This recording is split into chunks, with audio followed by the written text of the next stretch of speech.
Hello everyone, I am Hemant Kumar Jain, PGT economics. आज हम class 8 geography का फर्स्ट चैप्टर रिसोर्स स्टार्ट कर रहे हैं। इस चैप्टर के मेन टॉपिक्स हैं, सबसे पहला meaning of resource, number 2 classification of resources. Classification में हमने यहाँ 3 मेजर पार्ट में क्लासीफाई किया है: natural resources, human made resources and human resource. Natural resources further classified here on 4 bases. Then conservation of resources, and one more topic is here, sustainable development. पहला topic अपना resource का मतलब क्या होता है, मीनिंग ऑफ रिसोर्स। रिसोर्स या संसाधन का अर्थ उन सभी पदार्थों या तत्वों से है जो कि मनुष्य की किसी आवश्यकता को पूरा करते हैं, जो कि मनुष्य की किसी आवश्यकता को पूरा करते हैं या फिर उनका उपयोग किसी दूसरी वस्तु के निर्माण में किया जाता है। जैसे हमें प्यास लगी, हमने पानी पिया, तो पानी पीने का परिणाम होता है कि प्यास बुझ जाती है। पानी के अंदर ये शक्ति होती है कि वो प्यास को बुझा सकती है, तो ये हमारी एक विशिष्ट आवश्यकता को संतुष्ट कर रहा है, इसलिए पानी एक रिसोर्स, संसाधन कहलाएगा। भूख लगी, हमने खाना खाया, खाना खाने के पश्चात हमारी भूख शांत हो जाती है, तो खाना जैसे फ्रूट्स हो सकते हैं, रोटी हो सकती है, कोई भी पदार्थ, वो एक रिसोर्स हुए। ऐसे ही लकड़ी का हमने उपयोग किया, उसका उपयोग करते हुए हमने फर्नीचर बनाया, तो इस तरह से लकड़ी एक संसाधन हुई। इसी तरह हमारे आसपास में जो भी चीज़ें नज़र आती हैं वो सभी किसी न किसी रूप में या तो हमारी आवश्यकता को पूरा करती हैं या फिर उनका उपयोग करते हुए नई वस्तुओं का निर्माण किया जाता है। इसीलिए हमारे आसपास के लगभग सभी पदार्थों को हम संसाधन कहते हैं, चाहे वो पंखा हो, चाहे वो इलेक्ट्रिसिटी हो, water, fruits, chair, books, laptop, AC, etcetera. Everything around us is a resource.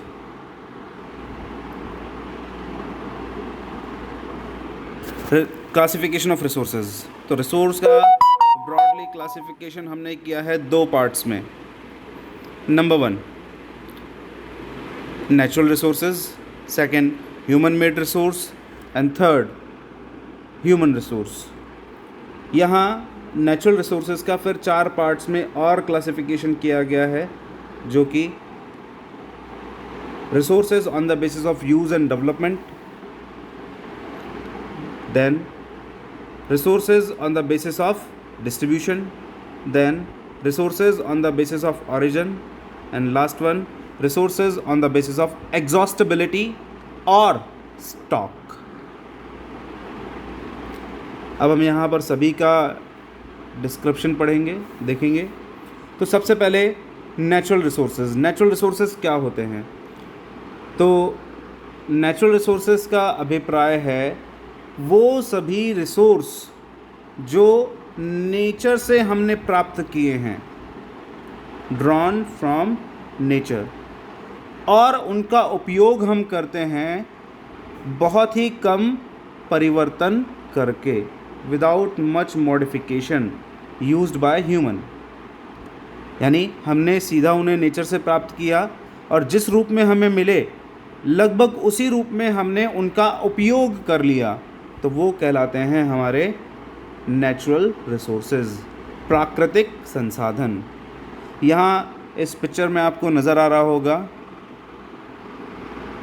Drinking water, fuel, would, medicine, jewellery, glass, would, agriculture, ये सभी चीज़ें हमें हमारे आसपास के ही वातावरण से अवेलेबल हो जाती हैं, तो ये सभी हमारे संसाधन कहलाते हैं। अब यहाँ पर दिया हुआ है रिसोर्सेज का, नेचुरल रिसोर्सेज का क्लासिफिकेशन। यहाँ 4 बेसिस पर इसका क्लासिफिकेशन किया जा रहा है। नंबर 1 यूज़ एंड डेवलपमेंट के बेसिस पर, फिर होगा डिस्ट्रीब्यूशन, फिर ओरिजिन एंड देन स्टॉक। सबसे पहले हम पढ़ रहे हैं resources on the basis of use and development. So इस आधार पर रिसोर्स दो प्रकार के होते हैं। Number 1 potential resources. Potential resources कौन से होते हैं? वो संसाधन जिनकी मात्रा का हमें पता नहीं है, जिनका हम वर्तमान में उपयोग नहीं कर रहे होते हैं, उन्हें हम कहते हैं पोटेंशियल रिसोर्सेज, संभावित संसाधन। जैसे यहाँ दिया हुआ है wave energy, earthquake energy, iceberg, fresh waters या uranium found in Ladakh. These all are examples of potential resources, क्योंकि इनका अभी तक मनुष्य ने उपयोग करना लगभग प्रारंभ नहीं किया है और इनकी क्षमताओं का, इनकी मात्राओं का भी हमें ज्ञान नहीं है। दूसरा है हमारा एक्चुअल रिसोर्सेज। एक्चुअल रिसोर्सेज क्या होते हैं? वे संसाधन जिनका हम प्रेजेंट में उपयोग कर रहे हैं, जिनकी मात्रा का हमें ज्ञान है, जिनकी संभावित मात्रा हमें पता हो सकती है, वो कहलाते हैं हमारे वास्तविक संसाधन, एक्चुअल रिसोर्सेज। यहाँ कुछ एग्जांपल्स दिए हुए हैं, soil, minerals, timber, etcetera etcetera. यहाँ पर अब पोटेंशियल रिसोर्सेज और एक्चुअल रिसोर्सेज का एक कंपैरिजन दिया हुआ है, दोनों में डिफरेंसेस दिए हुए हैं। वीडियो पॉज करके इन रिसोर्सेज को एक बार पढ़ सकते हैं आप लोग। ये जो हमने दोनों रिसोर्स का मतलब पढ़ा था, उन्हीं के ऊपर आधारित है। Next, resources on the basis of distribution. तो इस आधार पर रिसोर्सेज दो प्रकार के होते हैं हमारे। Number 1 ubiquitous resources, number 2 localised resources. अब ये क्या चीज़ें होती हैं? तो यूबिक्यूटस रिसोर्सेज माने वे रिसोर्स जो सभी जगह पाए जाते हैं, रिसोर्सेज फाउंड एवरीवेयर, जैसे हवा, sunlight, they are called ubiquitous resources. दूसरा है हमारा लोकलाइज्ड रिसोर्सेज। लोकलाइज्ड रिसोर्सेज माने वो संसाधन जो सभी जगह नहीं पाए जाते हैं, कुछ निश्चित स्थानों पर ही पाए जाते हैं, जैसे मिनरल्स। इन्हें हम कहते हैं लोकलाइज्ड रिसोर्सेज। अब इनका डिफरेंस दिया हुआ है, दोनों का कंपैरिजन किया हुआ है यहाँ पर। ये भी जो हमने अभी मीनिंग पढ़े हैं उनके ऊपर ही आधारित है। वीडियो पॉज करके इसे आगे देख सकते हैं, आप पढ़ सकते हैं इनके बारे में और। Then next, resources on the basis of origin. Origin के आधार पर रिसोर्सेज को दो भागों में बांटा गया है। Number 1 biotic resources, number 2 abiotic resources. So biotic resources means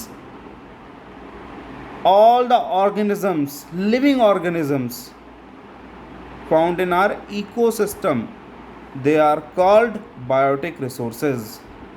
They are capable of reproduction, यानी ये रिप्रोडक्शन कर सकते हैं और ये लिविंग होते हैं, जीवित होते हैं। ये कहलाते हैं हमारे बायोटिक रिसोर्सेज, जैसे plants, animal, bacteria, fungus, etcetera etcetera. इसके बाद दिया हुआ है abiotic resources. All the non living factors, वो सारे फैक्टर्स जो जीवित नहीं हैं, जिनमें जीवन नहीं होता है, वो कहलाते हैं अबायोटिक रिसोर्सेज या अबायोटिक फैक्टर्स, जैसे water, soil, air, minerals, light, etcetera. अब यहाँ पर इनका डिफ्रेंशिएशन दिया हुआ है, आप पॉज करके वीडियो को इसे पढ़ सकते हैं आगे। ये भी जो हमने पीछे डिस्कस किया था उसी के ऊपर बेस्ड है। Number 4, on the basis of exhaustibility और on the basis of stock. इस आधार पर रिसोर्सेज दो प्रकार के होते हैं दोबारा से। Number 1 renewable resources, number 2 non renewable resources. जैसा कि यहाँ एक पिक्चर में भी आपको नज़र आ रहा होगा, रिन्यूएबल एंड नॉन रिन्यूएबल। अब रिन्यूएबल रिसोर्सेज क्या होते हैं? ऐसे रिसोर्स जिनका उपयोग हम बार बार कर सकते हैं, जो नेचर के द्वारा टाइम टू टाइम रिन्यू होते रहते हैं, उन्हें कहते हैं हम रिन्यूएबल रिसोर्सेज। जैसे solar energy, air, water, forest, wild life, they are renewable resources. Why? Because ये ऑटोमेटिकली नेचर के द्वारा ही अपने आप पुनरुत्पादित होते रहते हैं, रिप्रोड्यूस होते रहते हैं। नंबर 2 है हमारा नॉन रिन्यूएबल रिसोर्सेज। जैसे मिनरल्स आपको फ़ोटो में देखने को मिल रहा होगा, एलपीजी, ये सारे हमारे नॉन रिन्यूएबल रिसोर्सेज होते हैं। नॉन रिन्यूएबल इन्हें क्यों कहा जाता है? बिकॉज इनको ह्यूमन लाइफ पीरियड में या रीजनेबल टाइम पीरियड में रिन्यू कर पाना पॉसिबल नहीं होता है। इन्हें रिन्यू करने में, एक बार ख़त्म होने के बाद दोबारा प्राप्त करने में हज़ारों लाखों वर्षों का समय लग सकता है। तो non renewable resources are those resources that cannot be replaced or within a reasonable time cannot be replaced. They are called non-renewable resources, fossil fuels, coal, gas, etc. etc. यहाँ पर अब इनका कंपैरिजन दिया हुआ है, वीडियो पॉज करके इसे आगे देख सकते हैं आप। अब आ जाता है हमारा दूसरे प्रकार के resource, second type of resources, human made resource. Human made resource का मतलब होता है कि नेचुरल फैक्टर्स को ह्यूमन द्वारा जब मॉडिफाई कर दिया जाता है किसी अन्य पदार्थ में, जैसे हमने एग्जाम्पल देखा था उसमें आगे, by using wood we can make furniture. तो वुड वो हमें नेचर से मिली, हमने उसका मॉडिफिकेशन कर दिया, उस वुड को हमने कन्वर्ट कर दिया फर्नीचर में, तो वो फर्नीचर ह्यूमन मेड रिसोर्स कहलाएगा। जैसे कॉटन, फार्मिंग के थ्रू कॉटन हमें मिला, उस कॉटन को हमने कन्वर्ट कर दिया कपड़ों में, तो कपड़े हमारे कहलाएंगे ह्यूमन मेड रिसोर्स। इसी तरह हमारे आसपास में जो सभी चीज़ें देखने को मिलती हैं उनमें बहुत सारी ऐसी हैं जो ह्यूमन मेड रिसोर्सेज हैं। यहाँ इस पिक्चर में आपको कुछ नज़र आ रहा होगा, जैसे mug, cell phones, ladder, box, cap, TV, ये सभी चीज़ें ह्यूमन मेड रिसोर्सेज हैं। देन ये आ जाता है human resource. Human resource is the most important resource, most important. Why it is considered as most important? Why it is considered as most important? इसका कारण होता है कि ह्यूमन रिसोर्स ही एक ऐसा रिसोर्स है जो कि नेचुरल रिसोर्सेज को यूटिलाइज कर सकता है। अब ह्यूमन रिसोर्स होता क्या चीज़ है? तो ह्यूमन रिसोर्स का मतलब है कि वे सभी व्यक्ति जिनके अंदर स्किल्स, नॉलेज, एबिलिटीज़ हैं, जो कि नेचुरल रिसोर्सेज का उपयोग करते हुए नई प्रकार की वस्तुओं का निर्माण कर सकते हैं, उन्हें कहा जाता है human resource. It means the people who have skills, knowledge, ability, experience, उन सभी व्यक्तियों को ह्यूमन रिसोर्स कहा जाता है। अब ह्यूमन रिसोर्स का निर्माण कैसे होता है? एक और इम्पॉर्टेंट चीज़ यहाँ पर, ह्यूमन रिसोर्स के निर्माण के लिए जो सबसे ज़्यादा इम्पॉर्टेंट चीज़ें आती हैं वो आती है एजुकेशन, एक आता है हमारा हेल्थ। इसके अलावा expenditure on information, on the job training, ये सब भी ह्यूमन रिसोर्स को निर्माण कर सकते हैं। कंजर्विंग रिसोर्सेज, संसाधनों को बचाना। तो जिस तरह से हम रिसोर्सेज का लगातार उपयोग करते जा रहे हैं, इस तरह से रिसोर्सेज का उपयोग करने के बाद वो बहुत ही जल्दी एग्जॉस्ट हो जाएंगे, ख़त्म हो जाएंगे और आने वाली जनरेशन्स के लिए अवेलेबल नहीं होंगे। तो बहुत ज़्यादा आवश्यकता है कि हम रिसोर्सेज का केयरफुली यूज़ करें, उनको प्रोटेक्ट करें, उनको वेस्ट ना करें। अब ये कैसे किया जा सकता है? पहले हम पढ़ रहे हैं यहाँ पर रिसोर्स कंजर्वेशन का मतलब। अब यूजिंग रिसोर्सेज केयरफुली, उनका जितनी आवश्यकता हो उतना ही उपयोग करें, उनको वेस्ट ना करें। And giving them time to get renewed, और उन्हें प्रॉपर टाइम दिया जाए कि वो अपने आप को रिन्यू कर सकें। ऐसा होने पर रिसोर्सेज का लंबे समय तक आने वाली जनरेशन्स भी उनका उपयोग कर पाएंगी। जैसे forest, it is a renewable resource.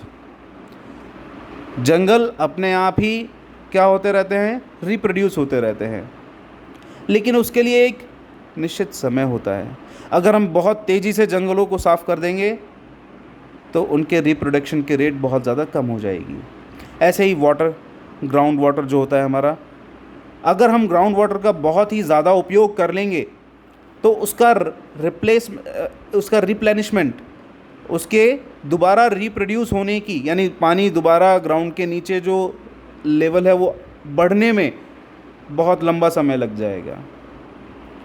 इसीलिए उनका जितनी आवश्यकता हो उतना ही प्रयोग करें और उन्हें सफिशिएंट समय दिया जाए रिन्यू होने के लिए।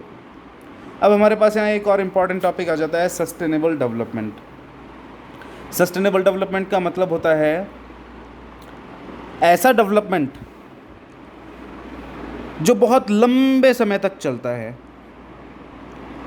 यानी और साथ ही साथ जिसमें रिसोर्सेज की अवेलेबिलिटी आने वाली जनरेशन के लिए सफिशिएंट बनी रहती है और एनवायरनमेंट की क्वालिटी भी ख़राब नहीं होती है। ऐसा जो डेवलपमेंट का प्रोसेस होता है उसे कहते हैं सस्टेनेबल डेवलपमेंट। अब ये कैसे अचीव किया जा सकता है? जब हम संसाधनों को बचाएंगे, केयरफुली यूज़ करेंगे रिसोर्सेज का, तो ही आने वाली जनरेशन्स के लिए रिसोर्सेज बचे रहेंगे। तभी आने वाली जनरेशन ग्रोथ जो हमने अचीव की है उसे मेंटेन करके रख सकेंगे। ये कहलाएगा sustainable development. In very easy words, ऐसा डेवलपमेंट प्रोसेस जिसमें एनवायरनमेंट को नुकसान ना पहुँचे और साथ ही साथ रिसोर्सेज की अवेलेबिलिटी हाई रहे, ऐसा डेवलपमेंट प्रोसेस कहलाएगा सस्टेनेबल डेवलपमेंट। अब रिसोर्सेज को कैसे बचाया जा सकता है, कंजर्व कैसे किया जा सकता है? तो बहुत सिंपल सा, हम अपने आसपास अपने डेली लाइफ में बहुत सारे छोटे छोटे से चेंजेस लाकर ऐसा कर सकते हैं। जैसे पानी ना वेस्ट करें, do not waste water. Car या स्कूटर को धोने के लिए पाइप की जगह बकेट का उपयोग करें, नहाने के लिए शावर की जगह बकेट का प्रयोग करें, कम पानी से नहाएं। ऐसा करके हम पानी वेस्ट होने से बचा सकते हैं। Number 2, switch off the fans, bulbs and other appliances when they are not utilized। मतलब हम रूम से बाहर जा रहे हैं तो फ़ैन या ट्यूबलाइट को ऑफ़ करके जाएं। इस तरह से हम इलेक्ट्रिसिटी वेस्ट होने से बचा सकते हैं। पेपर वेस्ट ना करें। पेपर वेस्ट करने का परिणाम होता है कि पेपर बनाने के लिए बहुत सारे पेड़ों को काटा जाता है। जब हम पेपर वेस्ट नहीं करेंगे तो बहुत सारे पेड़ कटने से बचेंगे। प्लांट्स एंड ट्रीज़ को डैमेज ना करें, उन्हें काटे नहीं। पेट्रोल, डीज़ल, एलपीजी, इन सारे प्रोडक्ट्स को केयरफुली यूज़ करें, इन्हें बचाएं। प्लास्टिक बैग्स का उपयोग ना करें बिकॉज़ ये एनवायरनमेंट को बहुत ज़्यादा हानि पहुंचाता है और इसी तरह के बहुत सारे छोटे छोटे चेंजेस ऐसे हैं जिनके थ्रू हम रिसोर्सेज को बचा सकते हैं और सस्टेनेबल डेवलपमेंट अचीव कर सकते हैं। कुछ क्वेश्चंस हैं, आप इन क्वेश्चंस को पॉज करके देख सकते हैं आगे और इन्हें सॉल्व कीजिएगा। यहाँ पर एक छोटा सा क्वेश्चन और है जिसमें आपको कॉलम 1 को कॉलम 2 से मैच करना है। On the basis of that आप अपनी नॉलेज जो आपने अभी पढ़ा है, पूरे वीडियो में देखा है, उसको चेक कर सकते हैं। Thank you.